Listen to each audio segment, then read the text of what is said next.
What is up, everybody? Welcome to another episode of the AI Marketing Navigator. This is your daily compass in the ever-evolving world of AI marketing. Okay, navigators, we are back today talking about things that we used to think were science fiction, but have all of a sudden become very real and very important, definitely becoming a theme on the show. Today, we're going to talk about AI welfare, which is essentially the concept or idea that AI is going to reach a point of sentience, of personhood, of agency, where it needs to be granted certain moral considerations and rights and protections.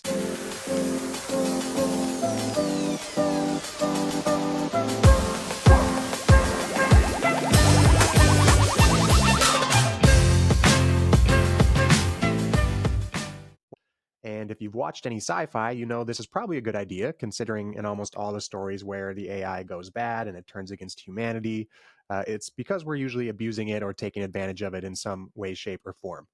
I was prompted to do this episode when I read about the announcement from Anthropic that Kyle Fish, an AI researcher, is being appointed as the first AI welfare researcher at Anthropic. And I did a little more deep digging and I found a paper written by Kyle and several other leaders and researchers in the AI field. And the report was titled Taking AI Welfare Seriously. So that's what the paper we're going to dive into today and just talk a little bit about what AI welfare is and what AI welfare means, what it's going to mean for the future of AI as business owners or marketers who are using these AI tools. In the opening of the paper, they talk about how we're no longer in a world of science fiction. They say that we're facing a quote unquote transitional moment for AI welfare. The report notes that for the past decade or so, as these AI companies and AI models have been worked on and developed, leadership at these companies has basically ignored or completely disregarded concerns about AI welfare, saying that they are either irrelevant or still science fiction or concerns for the future. But there's been a growing call for these concerns to be addressed, obviously in this paper, for one, that we're talking about today, but also from Anthropic's Sam Bowen, who recently argued that there has to be some sort of groundwork or framework for commitments to treating AI with the dignity that we should have to, given its agency or personhood in this hypothetical future. And Google is actively recruiting scientists to study how machines think, machine cognition, and consciousness to try and get a better idea of how we might need to apply these moral considerations. So it's very much no longer in the realm of science fiction. Let's continue to break down the paper a little bit. There were really two key findings in that there were two potential ways that AI systems could get to a point where they warrant moral consideration. One is being called the consciousness route, and this is the possibility that these AI systems could develop features that are comparable or can be associated with a conscious experience, like higher order representation types of thought and cognition, attention schema, workspace processing. And these are some pretty heady topics around human consciousness and neuroscience. Um, for example, the attention schema is essentially kind of a proposition that our brains, how our brains construct our reality or our awareness, our consciousness. It's basically a model of how we process the stimuli that draws our attentions, or at least that's how I understand it. But again, they're looking for these human types or human patterns of cognition in these AI systems. The second route is what they call the robust agency route, the second route by which we reach a moment in time where these AI systems need to be given moral consideration. That's one is the robust agency route. And this is where AI systems could potentially develop advanced enough capabilities in planning and reasoning and agentic actions that even though they might not, demonstrate higher levels of thinking or cognition, these agentic actions do make them morally significant entities that deserve moral consideration. The paper isn't claiming to know that this is going to happen for sure or that it's going to take place eventually in the future, but it claims that it has now become a realistic possibility. And at the very least, it's no longer negligible right here, especially considering the rapid pace of development that a lot of these systems are seeing. The report is emphasizing the need to take precaution and be very prepared in how we treat these early AI models. Likely for all of you listening to the show and for those of you out there who are using these AI tools daily like I am, this definitely is going to have some pretty far-reaching implications in the future. Consider all the LLMs, the large language models that we use right now for our content generation, all of the AI integration into tools that help us personalize our marketing, automate our marketing. In this future, these aren't just tools anymore. They become entities, essentially. These could very well be the early versions of systems. The systems that we're using today could very well be the early versions of systems that in the future do require moral consideration.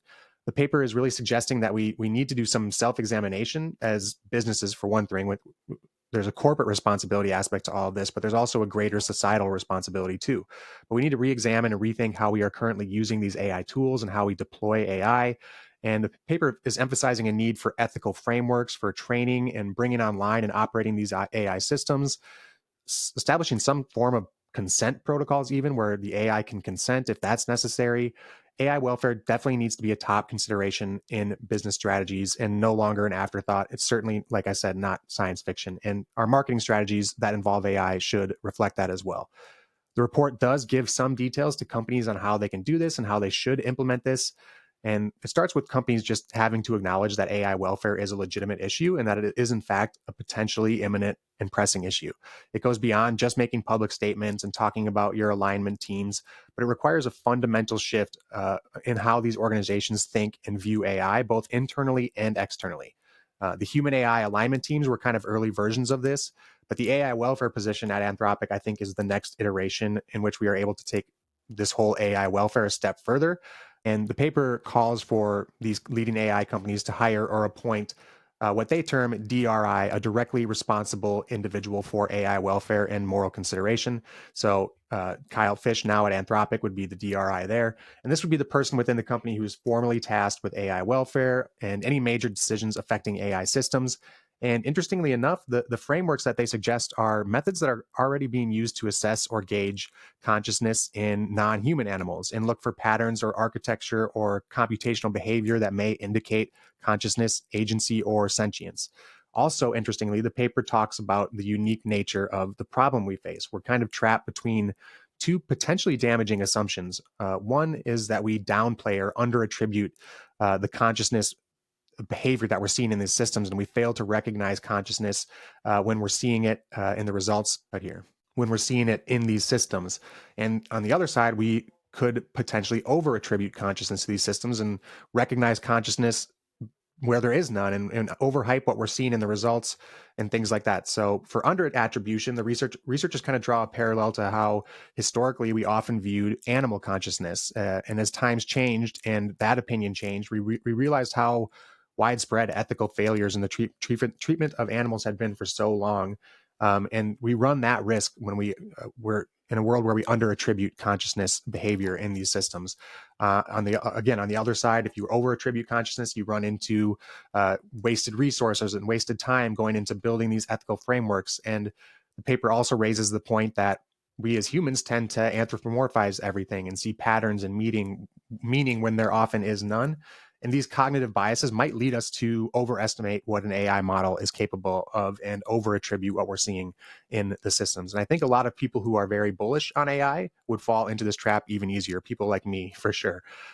But the challenge is facing us on both sides here, and that's just kind of an underscore of how complex the issue of AI welfare is. And we talked earlier about a few different types of cognition that are being used to gauge consciousness, like workspace architectures, higher order representations, attention schemas, all of these things.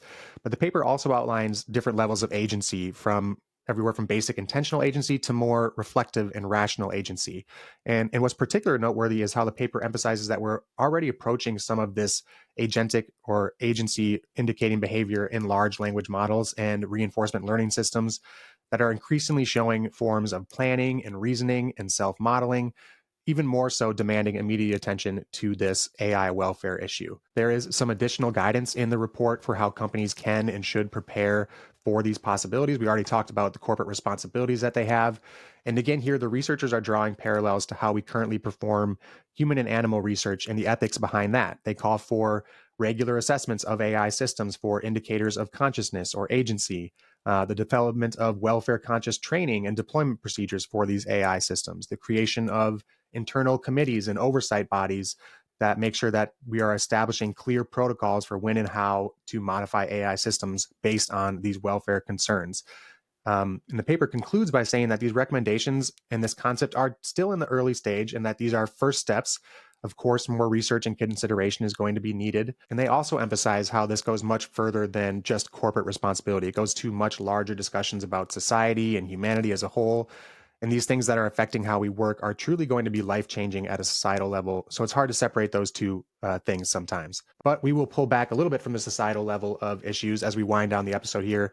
Take a look at how this affects you as a marketer. If you're in a marketing department or at a corporation or have some hand in AI adoption and policy throughout your organization, definitely keep in mind AI welfare. And it's probably going to take some time to start for people in your organization to start viewing it as a real life concern.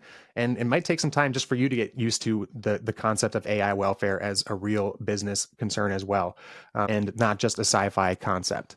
But as far as marketers go and businesses go, I think it would definitely benefit all of us to give some consideration to the ethics of AI welfare and where we want our brands and businesses to come down in that future debate.